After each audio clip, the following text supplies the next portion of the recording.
Mugabe and weird Uhuru celebrations.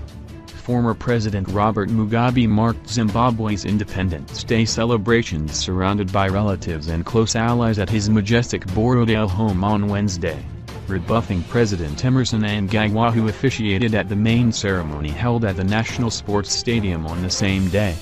Mugabe, who has kept to his immaculate sense of dressing, declined an invitation sent to him by his successor on the basis that the current administration was in power illegally and therefore had no right to preside over the ceremony.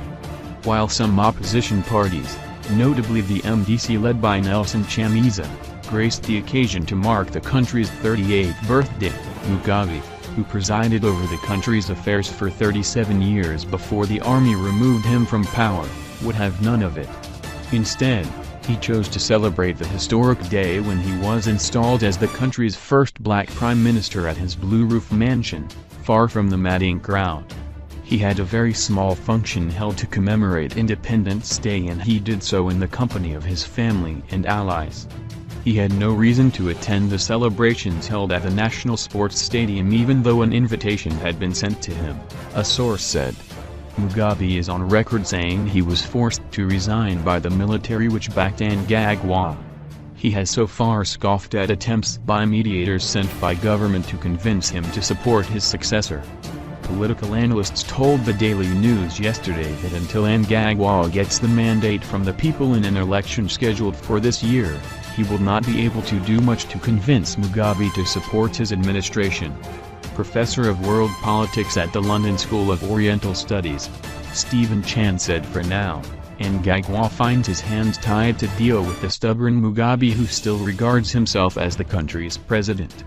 At the age of 94 and with his legacy of economic stagnation, there can be no comeback.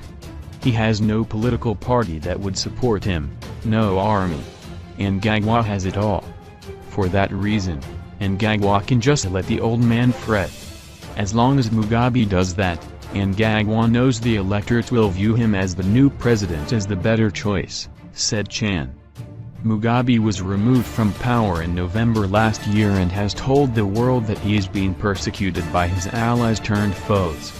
He has refused to endorse the current administration and has warned that free and fair elections promised by Mnangagwa could be a pipe dream unless if the army disengages from civilian matters.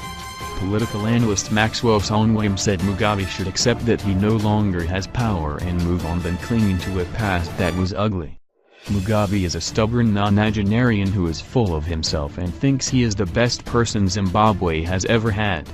He sees himself as invincible, unmatched by anyone, and he never wanted to be in a Zimbabwe where someone is president. He feels Mnangagwa is too junior to him and he will never recognize any other person as president until he dies. Time has moved on and he can't make a political comeback. The earlier he realizes that Zimbabwe has better things to focus on than him, the better. Mnangagwa needs to do nothing with him, said Songwang. Academic and researcher MacDonald Lewenka said Mugabe did well by staying away from the Independence Day celebrations, as that would have been tantamount to endorsing the people who dethroned him. I think Mugabe is behaving normally. We have to remember that he was deposed and the executioners of his political death are the ones in charge of the state today. It is enough that they succeeded in toppling him. He doesn't have to like it, and grace any occasions that affirm the new reality.